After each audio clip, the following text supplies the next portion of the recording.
Langit Tokyo dan janji di bawah sakura. Kepergian dari tanah air. Angin sore berhembus lembut di pinggiran desa kecil di Jawa Tengah. Arman menatap sawah terakhir kalinya sebelum keberangkatannya ke Jepang. Ia hanyalah anak petani miskin yang berjuang melawan nasib. Ayahnya meninggal karena sakit yang tak sempat diobati dan ibunya hidup seadanya. Ia tahu satu-satunya jalan untuk mengubah hidup adalah merantau. "Mak, Arman pamit," ucapnya sambil menahan air mata. Ibunya menggenggam tangan anak itu erat. "Hati-hati di negeri orang, Nak. Jangan lupa sholat dan jangan lupa pulang kalau sudah berhasil." Dengan modal pas-pasan dan kemampuan bahasa Jepang yang masih terbata-bata, Arman berangkat melalui program pekerja magang. Setibanya di Tokyo, ia disambut oleh hiruk-pikuk kota yang tak pernah tidur. Gedung menjulang tinggi, jalan bersih, tapi hatinya terasa sepi. Ia hanyalah pemuda asing yang tak dikenal siapapun. Hari-harinya diisi dengan kerja keras di pabrik logam. Tangannya melepuh, tubuhnya lelah, tapi semangatnya tetap menyala. Ia menabung setiap yen, menahan lapar demi mengirim uang ke kampung. Dalam diam, Arman sering menatap langit malam Tokyo dan berbisik, "Aku akan berhasil, demi ibu." Namun, di balik perjuangannya, diskriminasi sering ia hadapi. Banyak orang memandangnya rendah karena kulit sawo matang dan logat asingnya. Tapi Arman tidak membalas kebencian dengan amarah. Ia hanya menunduk, bekerja, dan terus melangkah. Sampai suatu hari, di bawah pohon sakura yang gugur di musim semi, hidupnya berubah saat ia menolong seorang gadis Jepang yang terjatuh dari sepeda. Pertemuan di bawah sakura. Gadis itu bernama Aiko Tanaka, mahasiswa seni yang lembut dan pemalu. Arman menolongnya saat ia terluka di lutut. "Daiju budeska?" tanya Arman dengan bahasa Jepang patah-patah.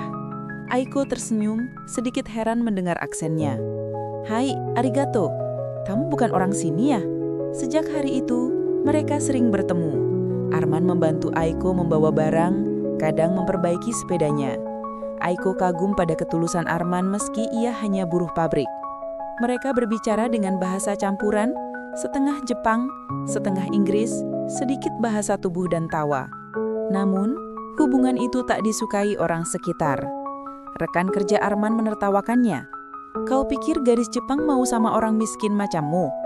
Bahkan Aiko mendapat tekanan dari keluarganya. Ayahnya, seorang pengusaha seni, menolak keras pertemanan itu.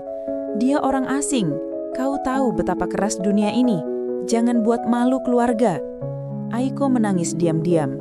Tapi bagi Arman, senyuman Aiko sudah cukup untuk melupakan semua lelah. "Aku tak punya apa-apa, tapi aku ingin membuatmu bahagia, walau hanya dengan caraku." Dan untuk pertama kalinya, Aiko menggenggam tangannya erat. "Aku percaya padamu, Arman-san." Cinta yang tumbuh diam-diam. Mereka bertemu secara sembunyi-sembunyi, di taman kecil, di kafe pinggir jalan, atau di perpustakaan universitas tempat Aiko belajar. Perlahan, cinta tumbuh tanpa mereka sadari. Aiko mengajari Arman menulis kanji, sementara Arman bercerita tentang kampung halamannya yang sederhana dan penuh hangatnya kebersamaan. Suatu malam gugur, Arman memberikan selendang batik yang ia bawa dari Indonesia. "Ini dari ibuku," katanya. "Kalau aku kasih ke orang yang aku sayang, artinya aku ingin dia jadi bagian dari hidupku." Aiko terdiam, matanya berkaca-kaca. "Kamu orang pertama yang membuatku merasa dihargai, bukan karena aku anak siapa, tapi karena aku, Aiko." Namun cinta mereka diuji keras. Kabar kedekatan itu sampai ke telinga ayah Aiko. Arman dipanggil dan diusir dengan kata-kata yang menusuk. "Kau hanya buruh miskin. Jangan berani mendekati putriku lagi." Arman menunduk, hatinya remuk. Tapi ia tetap sopan. "Maafkan saya, tapi saya sungguh mencintainya." Aiko yang mendengarkan percakapan itu berlari memeluk Arman. "Aku tak peduli siapa kamu, aku hanya ingin bersamamu." Ayah Aiko murka. Ia memindahkan Aiko ke Kyoto agar menjauh dari Arman. Tanpa kabar, Aiko menghilang. Arman hancur. Hari-hari di pabrik terasa lebih gelap. Ia berhenti tertawa, berhenti berbicara. Ia hanya bekerja dan bekerja, menahan air mata yang tak pernah sempat jatuh. Namun cinta sejati tak bisa dilupakan begitu saja. Arman menulis surat setiap minggu, meski tak pernah tahu apakah surat itu sampai. Ia menabung lebih keras, berharap suatu hari bisa berdiri sejajar dengan Aiko, bukan lagi sebagai buruh miskin, tapi sebagai pria yang layak dicintai.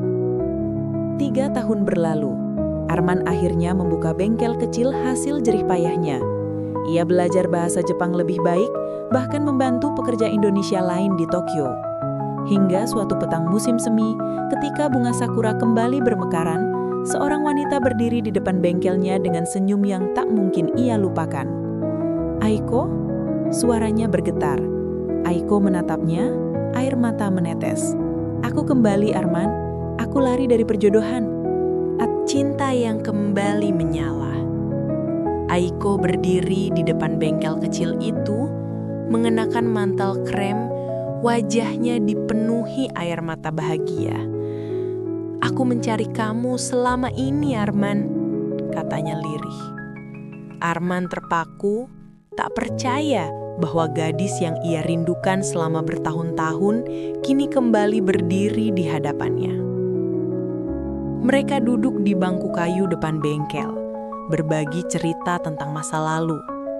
Aiko mengaku kabur dari rumah setelah dijodohkan dengan pria yang tidak ia cintai. "Aku tak bisa hidup tanpa kejujuran, Arman. Dan cintamu adalah hal paling jujur yang pernah aku temui." Arman hanya bisa menunduk, menahan haru. "Aku tak punya banyak, Aiko. Tapi aku bisa janjikan satu hal. Aku akan melindungimu seumur hidupku." Hari-hari berikutnya mereka kembali bersama. Aiko membantu Arman di bengkel, mencatat pesanan dan berinteraksi dengan pelanggan. Mereka tertawa, makan ramen murah di pojokan jalan, dan sesekali berpegangan tangan di bawah langit Tokyo yang berwarna jingga. Tapi bayangan ayah Aiko masih menghantui. Suatu malam, saat mereka menutup bengkel, Aiko menerima panggilan telepon. "Ayahmu jatuh sakit," kata suara di ujung sana. Aiko menatap Arman dengan mata bimbang. "Aku harus pulang ke Kyoto." Arman terdiam lama. Ia tahu ini mungkin artinya perpisahan lagi. Tapi dengan suara tenang, ia berkata, "Pergilah, Aiko, tapi jangan lupakan janji kita di bawah sakura itu." Aiko mengangguk, menggenggam tangannya. "Aku akan kembali, kali ini untuk selamanya." Penolakan terakhir. Beberapa minggu berlalu tanpa kabar. Arman tenggelam dalam pekerjaan, namun setiap malam ia menatap ponselnya menunggu pesan dari Aiko. Hingga akhirnya sebuah surat datang, tertulis tangan, huruf yang ia kenali dengan jelas. "Arman, ayahku tahu aku bersamamu lagi. Dia ingin aku menikah dengan pria pilihannya demi keluarga. Tapi hatiku menolak. Aku tak bisa hidup dengan kebohongan. Aku memilihmu." Surat itu membuat Arman terharu, namun juga takut. Ia sadar keputusan Aiko berarti menentang seluruh keluarganya. Beberapa hari kemudian, Aiko benar-benar muncul di depan pintu bengkel. Wajahnya pucat, matanya sembab. "Aku sudah pergi dari rumah," katanya lemah. Arman tak banyak bicara. Ia hanya memeluknya erat sekali. "Mulai hari ini, kamu tak sendiri lagi." Kabar keberadaan mereka pun segera tersebar. Ayah Aiko mengirim orang untuk membawanya pulang. Tapi Aiko menolak keras. Ia bahkan bekerja di bengkel Arman, membantu memperluas usaha mereka. Perlahan, bengkel kecil itu mulai dikenal karena kejujuran dan ketekunan mereka. Namun tekanan datang dari masyarakat sekitar. Beberapa orang Jepang memandang mereka sinis. "Perempuan Jepang menikah dengan orang asing? Malu!" kata tetangga. Tapi Aiko tak peduli. Ia berdiri di samping Arman setiap hari, tanpa pernah goyah. Di tengah badai itu, cinta mereka justru semakin kuat. Dan suatu malam, di bawah cahaya lampion festival musim panas, Arman berlutut dan mengeluarkan cincin sederhana dari kantongnya. "Aiko Tanaka, maukah kamu menikah denganku?" Air mata jatuh di pipi Aiko. "Hai Arman, aku mau." Pernikahan mereka sederhana, hanya dihadiri beberapa teman dekat dan rekan kerja Arman.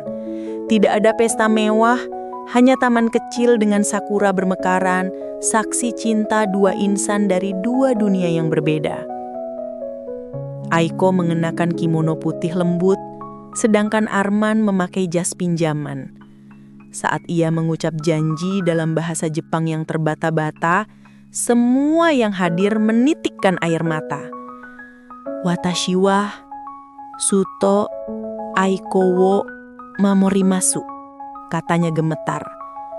"Aku akan selalu melindungimu." Meski keluarga Aiko tak hadir, kabar pernikahan itu sampai ke Kyoto. Sang ayah murka, tapi diam-diam hatinya hancur. Ia menyadari putrinya memilih kebahagiaan sejati, bukan status. Setelah menikah, hidup mereka tak langsung mudah. Arman bekerja siang malam, sementara Aiko membuka kelas seni kecil di samping bengkel. Perlahan, kehidupan mereka mulai stabil. Aiko bahkan mengajari anak-anak tetangga menggambar sambil memperkenalkan budaya Indonesia. Musim berganti, bengkel Arman berkembang menjadi usaha besar, melayani perbaikan mesin dari berbagai kota. Ketekunan dan kejujurannya membuat banyak orang Jepang menghormatinya. Suatu hari seorang pria tua datang ke bengkel itu. Arman menatapnya terkejut. "Itu ayahnya Aiko." Dengan langkah pelan, sang ayah berkata, "Aku datang bukan untuk marah. Aku datang untuk meminta maaf. Ternyata kau mencintai putriku lebih tulus dari siapapun." Aiko berlari memeluk ayahnya sambil menangis. Arman menunduk, menahan haru. Akhirnya pengampunan itu datang setelah bertahun-tahun penantian. Langit sakura dan janji seumur hidup. 3 tahun setelah pernikahan, hidup Arman dan Aiko berubah. Mereka kini memiliki usaha bengkel dan galeri seni yang terkenal di Tokyo. Masyarakat setempat menghormati mereka sebagai pasangan inspiratif lintas budaya. Suatu pagi musim semprot, Arman duduk di taman yang dulu menjadi tempat pertama kali mereka bertemu. Pohon sakura di sana kembali bermekaran seperti mengulang kenangan masa lalu. Aiko datang membawa 2 cangkir teh hangat, lalu duduk di sampingnya. "Kau tahu, Arman, aku datang ke Jepang dulu hanya ingin mengubah nasib. Tapi ternyata yang ku dapat jauh lebih besar. Aku menemukan rumah di hatimu." Aiko menggenggam tangannya, air mata haru menetes di pipinya. "Dan aku menemukan cinta yang tidak mengenal bangsa, warna kulit, atau bahasa. Hanya hati." Langit Tokyo sore itu berwarna keemasan. Sakura berguguran, menari lembut di antara 2 hati yang kini bersatu. Arman menatap langit dan berbisik, "Terima kasih Tuhan, aku tak lagi orang asing di negeri ini." Dan di bawah langit sakura yang bersemi, 2 jiwa yang berbeda tanah dan budaya kini bersatu dalam cinta yang abadi. Cinta yang tumbuh dari kesederhanaan, diuji oleh jarak, namun berakhir dengan kebahagiaan yang sejati. Aku temukan